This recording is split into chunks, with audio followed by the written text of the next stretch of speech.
नमस्कार प्रणाम, आप सबके स्वागत बाटे दुबई वाली भौजी यूट्यूब चैनल पे। आज थोड़ा सा दहेज प्रथा पे एगो गीत सुनाओ तनी। अच्छा लगे तो लाइक सब्सक्राइब जरूर करब, कमेंट करके जरूर बताएब कि छोटा सा गीत कैसे लगा लटे।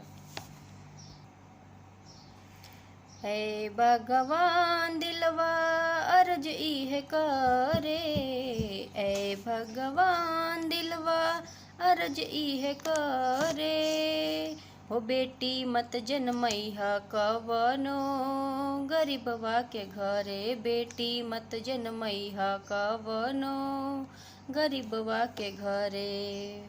दहेजिया के अगिया में दिन रात जरे, दहेजिया के अगिया में दिन रात जरे, ओ बेटी मत जनमैहा कवनो गरीबवा के घरे, बेटी मत जनमैहा कवनो गरीबवा के घरे।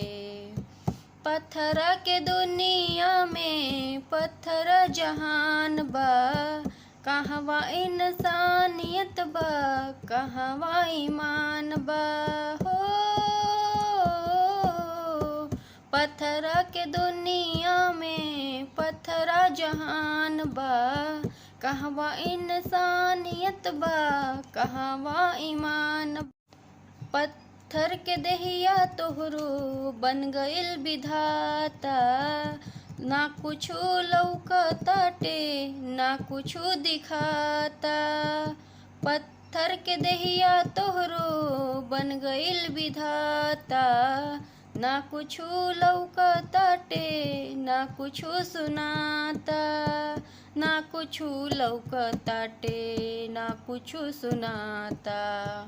ए भगवान दिलवा अर्ज इहे करे, ए भगवान दिलवा अर्ज इहे करे, हो बेटी मत जनमैहा कवनो गरीबवा के घरे, बेटी मत जनमैहा कवनो गरीबवा के घरे, बेटी मत जनमैहा कवनो गरीबवा के घरे।